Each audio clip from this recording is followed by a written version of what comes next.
हम स्वातंत्र समर के महान योद्धा राजा नरपत सिंह की इस पावन धरा पर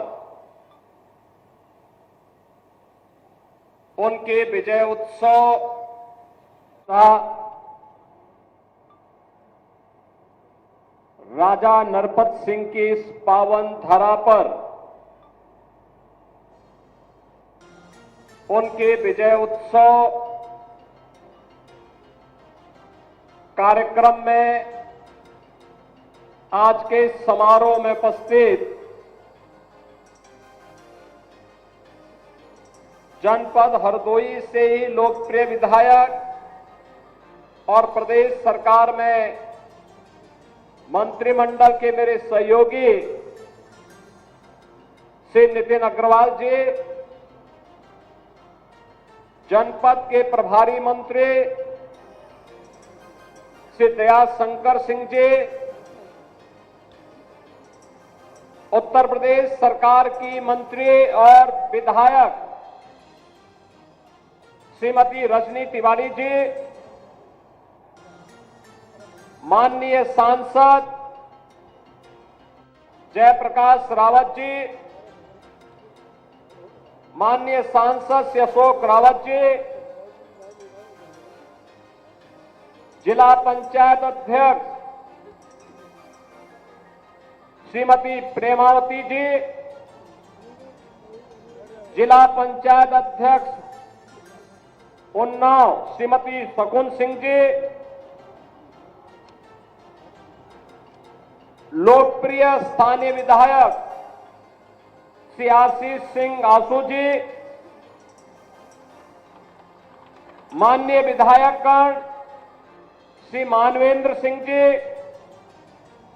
श्रीमती अलका सिंह अर्कवंशी जी, श्री श्याम प्रकाश जी, विधान परिषद के माननीय सदस्य श्री अशोक अग्रवाल जी, इंजीनियर अवनीश कुमार सिंह जी, भारतीय जनता पार्टी के जिला के अध्यक्ष श्री अजीत सिंह बब्बन जी, आज के समारोह के साक्षी बन रहे हरदोई जनपद से जुड़े हुए सभी उपस्थित बहनों और भाइयों, मैं सबसे पहले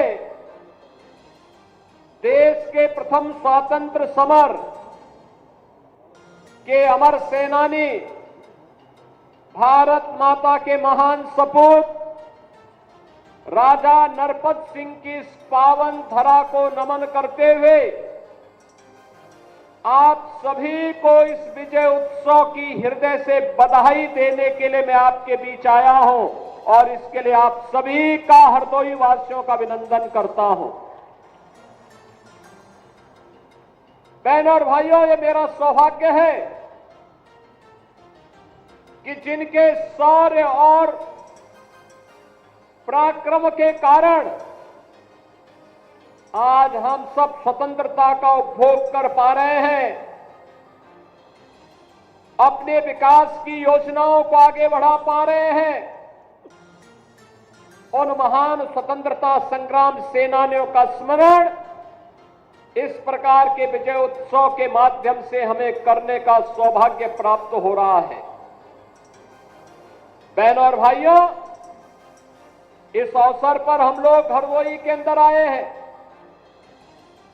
यह वर्ष वैसे भी देश की संविधान को लागू करने के 75 वर्ष पूर्ण होने के उपलक्ष्य में पूरा देश एक ओर अमृत महोत्सव के कार्यक्रम के साथ आगे बढ़ रहा है, तो वहीं देश के संविधान को लेकर के बाबा साहब डॉक्टर भीमराव अंबेडकर के द्वारा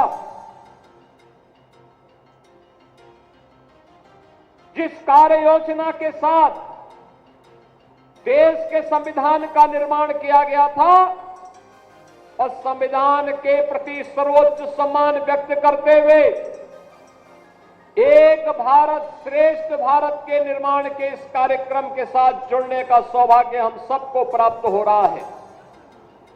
बहनों और भाइयों, दुनिया के अंदर अगर आज भारत सबसे बड़ा लोकतंत्र है तो भारत के संविधान के कारण, बाबा साहब डॉक्टर भीमराव अंबेडकर के द्वारा दिए गए संविधान के कारण उत्तर से लेकर दक्षिण तक, पूरब से पश्चिम तक 140 करोड़ का भारतीय एक भारत श्रेष्ठ भारत के निर्माण के साथ अब विकसित भारत की परिकल्पना को प्रधानमंत्री मोदी जी के नेतृत्व में आगे बढ़ाने के लिए प्रतिबद्ध दिखाई दे रहा है।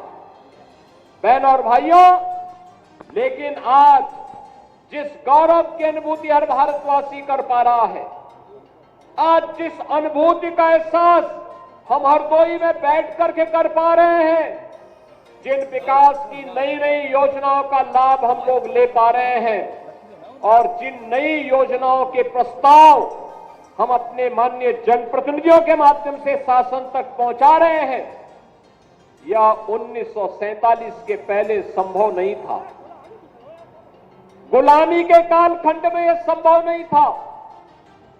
विकास नहीं था, गरीबी थी, अव्यवस्था थी, भूखमरी थी, रोजगार का अभाव था, लोगों को प्लान करने के लिए अकाल का शिकार होने के लिए मजबूर होना पड़ता था।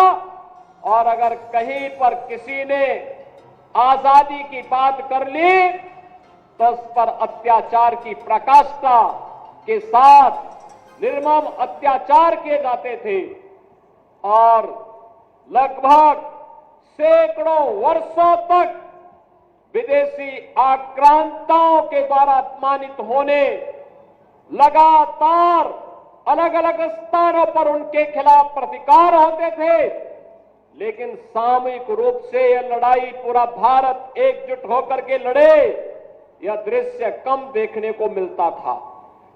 1857 का प्रथम स्वतंत्र समर पूरे देश को एकजुट होकर के लड़ने के लिए एक नया उत्साह और एक नए उमंग के साथ आगे बढ़ता हुआ दिखाई दिया है। बहनों और भाइयों, मंगल पांडे के द्वारा बैरकपुर में किए गए शुरू किया गया अभियान कहीं मेरठ के अंदर, कहीं झांसी के अंदर, कहीं बिठूर के अंदर, कहीं बलिया और गोरखपुर के अंदर, कहीं लखनऊ के अंदर और कहीं पे राजा नरपत सिंह के नेतृत्व में हरदोई के अंदर यह अभियान आगे बढ़ा। याद करिए क्या जज्बा था। जिससे पूछो, जहां पूछो, मंगल पांडे से जब पूछा गया था कि आखिर तुम तो ब्रिटिश सेना के हिस्से हो, क्यों आजादी की बात करते हो, उन्होंने कहा रखो अपनी नौकरी, मेरा देश स्वतंत्र होना चाहिए, भारत माता की आन मान और शान की रक्षा होनी चाहिए। रानी लक्ष्मीबाई से पूछा गया, रानी लक्ष्मीबाई से कहा गया कि केवल एक बार कह लो ना कि हम तो विदेशी हुकूमत के साथ मिलकर के काम करने को तैयार हैं, उनकी झांसी सुरक्षित रह जाएगी। उन्होंने कहा नहीं, झांसी भी सुरक्षित रहेगी और भारत स्वतंत्र होकर के रहेगा, हरगिज अपनी झांसी नहीं दूंगी। और इसीलिए तो हर भारतीय के मुंह से निकल पड़ा, खूब लड़ी मर्दानी वो तो झांसी वाली रानी थी। बिठूर में नाना राव पेशवा के नेतृत्व में 1857 के प्रथम स्वातंत्र समर की जो रणनीति बनी थी, उस रणनीति का बिगुल फूंकने के लिए हरदोई के अंदर राजा नरपत सिंह उस लड़ाई को लेकर के यहां कार्य कर रहे थे। और आज हम जिस स्थान पर हैं, ये उनका दुर्ग कहलाता था, ये उनका किला था। स्वाभाविक रूप से जब आजादी की जज्बे को देख करके जो लोग भाग रहे थे, उनको कैसे अच्छा लगता, कैसे अच्छा लगता। 1857 में झांसी ब्रिटिश हुकूमत नहीं जीत पाई थी, विजय महारानी लक्ष्मीबाई की हुई थी। हरदोई में, इस क्षेत्र में ये विजय राजा नरपत सिंह की हुई थी। वहां पर अंग्रेज विजय नहीं हो पाए थे। ऐसे ही गोरखपुर में बंधु सिंह को वे परास्त नहीं कर पाए थे। अलग अलग स्थानों पर जहां पर भी ये स्वतंत्र समर एकजुट होकर के नानाराव पेशवा के रणनीति के तहत आगे बढ़ा, वहां पर भारत के लोग जीते थे और बाद में यह मंद पड़ता गया और अंततः ब्रिटिशर ने फिर अत्याचार की पराकाष्ठा की। और जिसका एक उदाहरण आपके सामने महाराजा नरपत सिंह का यह दुर्ग भी है, जो खंडरों में तब्दील होकर के आज वहां पर एक टीले के रूप में मात्र बचा हुआ है। मैं धन्यवाद दूंगा और आभारी हूं केंद्रीय मंत्री और उस समय के उत्तर प्रदेश के निवर्तमान मुख्यमंत्री के रूप में माननीय राजनाथ सिंह जी को, उस समय के सांसद श्री जयप्रकाश रावत जी को, जिन्होंने महाराजा नरपत सिंह ग्रेकवार का यह भव्य स्मारक यहां पर खड़ा किया। और आज ये स्मारक हम सबको एक नई प्रेरणा दे रहा है।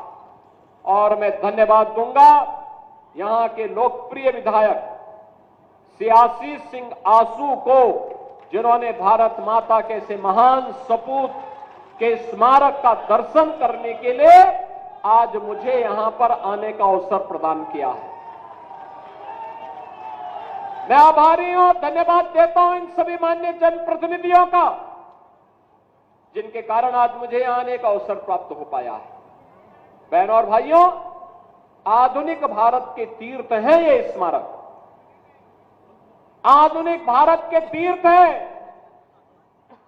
और तीर्थ के रूप में हमें वर्तमान पीढ़ी को बताना भी चाहिए कि इन्हीं के शौर्य से, इन्हीं के पराक्रम से, इन्हीं के बलिदान से आज हम आजादी का एहसास कर पा रहे हैं। आजादी का एहसास इस रूप में अपने अनुरूप विकास की योजनाएं बना पा रहे हैं। समाज के हर एक तबके के लिए नई नई योजनाएं बन पा रही है। कोई सोचता था आज से 10 साल पहले कि हरदोई में भी हरदोई का मेडिकल कॉलेज होगा, लेकिन आज हरदोई में मेडिकल कॉलेज बन करके चालू हो गया है। अब नर्सिंग कॉलेज भी वहां बनने जा रहा है। कोई सोचता था हरदोई के अंदर, हरदोई से पश्चिम में मेरठ और दिल्ली को जोड़ने के लिए और इधर प्रयागराज से जोड़ने के लिए एक ग्रीनफील्ड एक्सप्रेसवे मिलेगा, लेकिन गंगा एक्सप्रेसवे सर्वाधिक दूरी आपके हरदोई जनपद में तय कर रही है। 99 किलोमीटर की दूरी। याद करना, हरदोई से दूरी दिल्ली की दूरी को भी कम करेगी और साथ साथ प्रयागराज की दूरी को भी और काशी की दूरी को भी कम करने में सहायक होगी। विकास के नए नए कार्यक्रम आगे बढ़ेंगे, नए निवेश आएंगे। पीएम मित्रा टेक्सटाइल पार्क यहीं बनने जा रहा है, इसी जनपद की सीमा पर बनने जा रहा है। पीएम मित्रा टेक्सटाइल पार्क का मतलब लाखों नौजवानों के लिए नौकरी और रोजगार की सुविधा आप ही के जनपद में प्राप्त होगी। वैसे भी मैं मलावा का टेक्सटाइल देख रहा था, कितना शानदार यहां की कारीगरी है, कितना शानदार तरीके से यहां की बुनकरी है और कितना अच्छा कपड़ा का कार्य यहां पे होता है। लेकिन जब टेक्सटाइल पार्क बनेगा तो इनके हुनर को भी काम मिलेगा और साथ साथ यहां के नौजवानों को, जो लोग अब तक कार्य के लिए पंजाब जाते हैं, सूरत जाते हैं, उन्हें वहां नहीं जाना पड़ेगा, बल्कि अन्य देश भर के लोगों को रोजगार के लिए आपकी हरदोई में आना पड़ेगा। बहनों और भाइयों, मैं यहां पे भी था और यहां पर मैं देख रहा था विकास के लिए। आंसू जी कह रहे थे, अशोक रावत जी भी कह रहे थे कि यहां की कनेक्टिविटी ठीक हो जाए तो और पर्यटन बढ़ेगा और पक्षी विहार के लिए भी। बहनों और भाइयों, महाराजा नरपत सिंह की इस पावन धरा पर जो तालाब है, पक्षी विहार के रूप में सरकार इसको विकसित करेगी, इसको बेहतर कनेक्टिविटी के साथ जोड़ेगी, बेहतर कनेक्टिविटी होगी। याद करिए, ये डबल इंजन की सरकार है।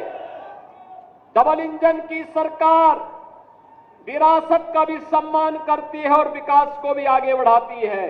और विरासत और विकास का यह अद्भुत संगम आपने भी देखा होगा प्रयागराज महाकुंभ के अवसर पर। देखा ना, उत्तर प्रदेश की सामर्थ्य दुनिया देख रही थी। 66 करोड़ से अधिक श्रद्धालु देश भर से आ जाए।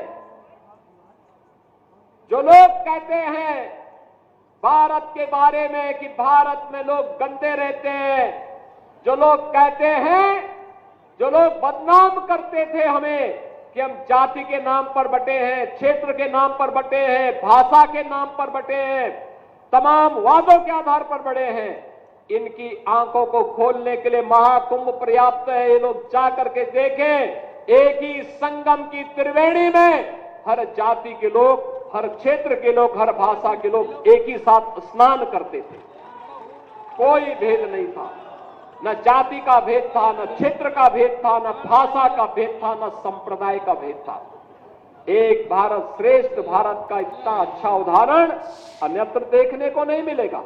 मां गंगा का आशीर्वाद भी मिला, मां यमुना का आशीर्वाद भी मिला, मां सरस्वती का आशीर्वाद भी मिला, और जो आया अभिभूत होकर के गया। याद करिए, भारत से तो लोग आए ही, दुनिया के 100 से अधिक देशों के लोग भी आए। हर व्यक्ति के मन में एक ही भाव था, जो देशी था, जो भारत का था, वह तो कहता था कि वाह, एक बार बस संगम में डुबकी लगाने का अवसर मिल जाए, पुण्य स्नान का सौभाग्य मिल जाए। और जो विदेशी थे वे भीड़ को देख करके अभिभूत थे। इतनी बड़ी भीड़, इतने उत्साह के साथ एक आयोजन के साथ सहभागी बन रही है। बहनों और भाइयों, ये तब होता है जब सारे लोग एक दिशा में सोचते हैं, एक साथ चलते हैं, एक साथ विरासत पर गौरव की अनुभूति करते हैं। विपक्ष के लोग दुष्प्रचार करते रहे, लेकिन जनता जनार्दन ने ठान लिया था, ये जितने भी भारत विरोधी हैं, सनातन विरोधी हैं, इनको सबक सिखाना है। भले यात्रा की कठिनाई हो, लेकिन हम तब भी जाएंगे। और वे लोग आए, बड़े पैमाने पर देश भर से आए, और इतना बड़ा आयोजन दुनिया के अंदर कहीं नहीं हो पाया जो प्रयागराज की धरती में उत्तर प्रदेश के अंदर हो गया है। बहनों और भाइयों, ये विरासत और विकास का एक अद्भुत संगम है। महाराजा नरपत सिंह का यह पावन स्मारक भी विरासत है, उसको विकास के साथ जोड़ना है। और विकास के साथ जोड़ने के लिए कनेक्टिविटी, अच्छा मार्ग बने वहां तक जाने के लिए, वहां तक जाने के लिए मार्ग बने, पक्षी विहार बने, पर्यटन के कुछ संभावनाओं को विकसित किया जा सके, गेस्ट हाउस बने, यहां के लोकल उत्पाद को हम आगे बढ़ा सके। मैं देख रहा था, यहां के अन्नदाता किसानों ने, यहां के हस्तशिल्पी और कारीगरों ने बहुत अच्छे अच्छे उत्पाद तैयार किए हैं। अगर वे सभी यहां डिस्प्ले हो जाएं, लोगों को मिलने प्रारंभ हो जाए, तो रोजगार का भी सृजन होगा, नए गाइड भी मिलेंगे, और साथ साथ यहां के विकास को आगे बढ़ाने में भी मदद मिलेगी। और बहनों और भाइयों, उसी विकास की कड़ी को विरासत के साथ जोड़ने के लिए आज हम सब यहां पर आए हैं, इस क्षेत्र में आए हैं, यहां के विकास के साथ जोड़ने के लिए आए हैं। और स्वाभाविक रूप से विरासत के साथ जुड़ने आए हैं, तो आज यहां पे 650 करोड़ रुपए की परियोजनाओं की सौगात भी हरदोई जनपद को दे रहे हैं। ये विकास के विभिन्न प्रकार की योजनाएं हैं। ये कनेक्टिविटी की भी है, शिक्षा की भी है, स्वास्थ्य की भी है, पेयजल की भी है, आम जन से जुड़े हुए जीवन के प्रत्येक क्षेत्र में व्यापक परिवर्तन का आधार बनाने वाली योजनाएं हैं। और इसीलिए बहनों और भाइयों, हम लोग आए हैं आपसे कहने के लिए, आज बदलते हुए भारत को हम सब ने देखा है। एक नया भारत प्रधानमंत्री मोदी जी के नेतृत्व में आज हम सबको दिखाई देता है। एक भारत है, श्रेष्ठ भारत है। एक भारत श्रेष्ठ भारत के दर्शन हो रहे हैं। ये एक भारत श्रेष्ठ भारत इसलिए क्योंकि पिछले 10 वर्ष में भारत दुनिया की एक महाशक्ति के रूप में स्थापित हुआ है। आपने देखा होगा, भारत 5वीं बड़ी अर्थव्यवस्था बन गया है और अगले 2 वर्ष में भारत दुनिया की 3री बड़ी अर्थव्यवस्था बनेगा। 3री बड़ी अर्थव्यवस्था का मतलब भारत से बड़ी केवल 2 ही अर्थव्यवस्था तब रहेगी, एक अमेरिका की और दूसरा चीन की, और तीसरा भारत होगा। आप याद करिए, हर भारतवासी के लिए गौरव का क्षण होना चाहिए। आज विकास की नई नई योजनाएं आ रही हैं। देश के अंदर आधुनिक इंफ्रास्ट्रक्चर, हाईवे बन रहे हैं, रेलवे का संचार बिछ रहा है, रैपिड रेल चल रही है, पोर्ट बन रहे हैं, एयरपोर्ट बन रहे हैं, मेट्रो का संचालन हो रहा है, विकास के बड़े बड़े कार्य, एक्सप्रेस हाईवे भी बन रहे हैं। और जब सुरक्षा का बेहतर वातावरण होता है, तो सुरक्षा के इस बेहतर वातावरण में निवेश आता है, रोजगार का सृजन होता है, नौजवान प्लान नहीं होता है। सुरक्षा के इस बेहतर वातावरण के साथ जुड़ करके आज हम सब लोग आगे बढ़ रहे हैं। आप याद करिए 2017 के पहले के उत्तर प्रदेश को हर दूसरे तीसरे दिन दंगा होता था। बहनों और भाइयों, इन दंगाइयों का उपचार ही डंडा है। बिना डंडे के मानेंगे नहीं। आप देख रहे होंगे बंगाल जल रहा है, वहां की मुख्यमंत्री चुप है, दंगाइयों को शांति दूत कहती है। अरे लातों के भूत बातों से कहां मानने वाले हैं। लेकिन सेकुलरिज्म के नाम पर इन लोगों ने दंगाइयों को दंगा करने की पूरी छूट दे रखी है। पूरा मुर्शिदाबाद पिछले 1 सप्ताह से चल रहा है, सरकार मौन है। बहनों और भाइयों, इस प्रकार की अराजकता पे लगाम लगनी चाहिए और मैं धन्यवाद दूंगा इस बात के लिए वहां की माननीय न्यायालय को, जिन्होंने वहां पर केंद्रीय बलों की तैनाती करके वहां के अल्पसंख्यक हिंदुओं की सुरक्षा की व्यवस्था करने के लिए कदम उठाया है और आज केंद्रीय बल वहां पर तैनात है। आपने वहां की पीड़ा सुनी होगी। सब लोग मौन है, कांग्रेस मौन है मुर्शिदाबाद के दंगों पर, कांग्रेस मौन है, समाजवादी पार्टी मौन है, टीएमसी मौन है। वे धमकी पे धमकी दिए जा रहे हैं, समर्थन कर रहे हैं। बांग्लादेश के अंदर जो हुआ था उसका समर्थन कर रहे हैं बड़ी बेशर्मी के साथ।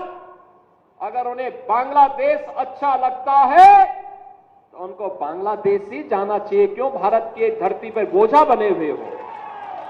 क्यों भारत की धरती पे बोझा बने हुए हो? हम आभारी हैं प्रधानमंत्री मोदी जी के और गृह मंत्री अमित शाह जी के, जिन्होंने वक्फ संशोधन अधिनियम को पारित करके गरीबों की जमीनों पर, सार्वजनिक जमीनों पर पड़ने वाली डकैती पर लगाम लगाने का काम इस अधिनियम, संशोधन अधिनियम के माध्यम से पारित किया है। अब ये जमीन जो वापस आएगी, बहनों और भाइयों, इसमें हॉस्पिटल बनेंगे, इनमें गरीबों के लिए मकान बनेंगे, हाई राइज बिल्डिंग बनेगी, यहां पर स्कूल बनेंगे, विश्वविद्यालय बनेंगे, निवेश के लिए लैंड बैंक बनेगा। लेकिन किसी को जमीन पर कब्जा करके गुंडागिर्दी करने की छूट अब नहीं मिलेगी, इसलिए लोग परेशान हैं। क्योंकि जमीन के नाम पर जो लूट थी वह रुकने वाली है और उसलिए इन लोगों को परेशानी है। परेशानी इस बात को लेकर के कि अब गुर्गे खाली हो जाएंगे, तो पहले जो जनता को लूटते थे इनको अब भय है कि इनके द्वारा पाले गए गुर्गे कहीं भस्मासुर हुए तो कहीं अब इन्हीं को न लूटने लग जाएं। इनके द्वारा अकूत संपत्ति जो अर्जित की गई है उसी पर डकैती न डालने लग जाए, इसलिए उस भय के कारण ये वक्फ के नाम पर जनता को बेवकूफ बनाने का काम कर रहे हैं, जनता की आंखों में धूल झोंकने का काम कर रहे हैं, गुमराह करने का काम कर रहे हैं। लेकिन गुमराह होने की आवश्यकता नहीं। हमें देश के संविधान पर, बाबा साहब भीमराव अंबेडकर के द्वारा बनाए गए संविधान पर विश्वास करना है, विकास की प्रक्रिया के साथ जुड़ना है और विकास की प्रक्रिया का ही परिणाम है। मैं देख रहा था हरदोई के अंदर, हरदोई जनपद में प्रधानमंत्री आवास योजना और मुख्यमंत्री आवास योजना में 1,15,000 परिवारों को एक एक आवास प्राप्त हुआ है। अनुमान करिए इतने गरीब परिवारों को इससे पहले की सरकारें क्या कर रही थी 75 वर्षों तक, 70-75 वर्षों तक कर क्या रहे थे। लेकिन गरीब को आवास नहीं दे पाए थे, शौचालय नहीं दे पाए थे, उनको कोई सुविधा नहीं दे पाए थे। आयुष्मान का कार्ड मैं भी देख रहा था, आयुष्मान का कार्ड जब मिल रहा था उत्तर प्रदेश के अंदर 10 करोड़ लोग आयुष्मान भारत की सुविधा का लाभ ले रहे हैं। और मैं भी देख रहा था एक बहन जी को जब उन्हें आयुष्मान का कार्ड मिला, उनके चेहरे पर एक नई चमक थी कि अगर कभी दुर्भाग्य से कोई बीमार हुआ परिवार में, ये कार्ड उसमें उनका संबल बनेगा। लेकिन इससे पहले क्या कर रहे थे, पिछली सरकारें कर क्या रही थी, क्या कांग्रेस कर रही थी 60 वर्षों तक, क्या समाजवादी पार्टी कर रही थी जब कई बार उन्हें सरकार बनाने का अवसर प्राप्त हुआ। इसका मतलब इनको विकास से कोई मतलब नहीं था, ये प्रदेश में केवल अपने परिवार का विकास करने के लिए आए थे, इनको जनता जनार्दन के विकास से कोई मतलब नहीं था। और आज तो विकास भी है और विरासत भी है। गरीब को राशन मिल रहा है, नौजवान को नौकरी और रोजगार मिल रहा है, अन्नदाता किसान को किसान सम्मान निधि का लाभ मिल रहा है, महिलाओं को लखपति दीदी की जैसी योजनाओं के साथ जोड़ने का काम किया जा रहा है। आत्मनिर्भर भारत के लिए प्रधानमंत्री जी ने कुछ बातें कही हैं। विकसित भारत की परिकल्पना को साकार करने के लिए आत्मनिर्भर बनना पड़ेगा, महिलाओं को विकास के साथ अधिक से अधिक भागीदार बनाना पड़ेगा, नौजवानों को उनके स्केल को स्पीड और स्किल के साथ जोड़ने की कार्रवाई के साथ आगे बढ़ना पड़ेगा। और अगर हम कर पाएंगे तो 2047 में भारत को दुनिया की सबसे बड़ी ताकत बनने से कोई रोक नहीं सकता है। और यही तो सपना था देश की आजादी के इन अमर सेनानियों का, यही सपना था, यही तो पंडित राम प्रसाद बिस्मिल कहते थे, यही तो कहते थे कि तेरा वैभव अमर रहे मां, हम दिन चार रहे न रहे। यही तो चंद्रशेखर आजाद कहते थे, यही तो ठाकुर रोशन सिंह कहते थे और यही अस्फाउल्लाह खां कहते थे। बहनों और भाइयों, अमर सेनानियों का यही गान था। भारत माता के वैभव को चरम तक पहुंचाने के लिए, भारत माता के विकास को ध्यान में रख करके जो रोड मैप आज प्रधानमंत्री मोदी जी के नेतृत्व में बना है, इसे अंतिम पायदान पर बैठे हुए व्यक्ति तक पहुंचा करके एक विकसित भारत की परिकल्पना को साकार करना है और इसलिए आवास भी है, शौचालय भी है, दवा के लिए आयुष्मान का कार्ड है, कमाई के लिए रोजगार की व्यवस्था भी है और अभी सरकार ये व्यवस्था करने जा रही है कि गरीबी रेखा के नीचे जीवन यापन करने वाले प्रत्येक परिवार को हम लोग सभी सुविधाओं से आच्छादित करने का कार्य भी करेंगे और परिवार के एक सदस्य को नौकरी और रोजगार के साथ जोड़ने का काम भी करेंगे। हरदोई वासियों ने आज विकास की प्रक्रिया के साथ भारतीय जनता पार्टी से जुड़े हुए हमारे सभी सहयोगी साथियों के साथ, माननीय सांसद, माननीय विधायक, पंचायतों से, नगर निकायों से जुड़े हुए जनप्रतिनिधियों के साथ मिलकर के विकास की जिस प्रक्रिया के साथ आगे बढ़ रहे हैं, आने वाले समय में विकास का लाभ समाज के प्रत्येक तबके को आगे बढ़ाने में सहायक होगा। एक बार फिर से मैं आज के इस अवसर पर राजा नरपत सिंह की स्मृतियों को नमन करते हुए भारत माता के उन सभी अमर सपूतों को जिन्होंने देश की आजादी के लिए अपना बलिदान दिया था, उनकी स्मृतियों को नमन करता हूं। माननीय विधायक जी को, माननीय सांसद जी को हृदय से धन्यवाद देते हुए आप सभी को इन योजनाओं के प्रति अपनी शुभकामनाएं देते हुए वाणी को विराम देता हूं। धन्यवाद। जय हिंद, जय जय श्री राम। बहुत बहुत धन्यवाद। एक बार जोरदार तालियों के साथ अभिनंदन वंदन स्वागत परम आदरणीय श्रद्धेय श्री माननीय मुख्यमंत्री जी अपने आशीर्वचन से, अपने प्रेरणादायक संबोधन से हम सभी को आनंदित करते हुए एक बार जोरदार तालियों के साथ की दिल की गहराइयों से जनपद। तो मुख्यमंत्री योगी आदित्यनाथ को आप हरदोई से सुन रहे थे। बेहद ही महत्वपूर्ण बातें उन्होंने कही, झांसी की रानी का जिक्र किया, साथ ही वक्फ पर वो उन्होंने कहा कि जो लूट खसोट हो रही थी वो बंद हो चुकी है। 650 करोड़ की योजनाओं की सौगात का भी वो जिक्र करते हैं।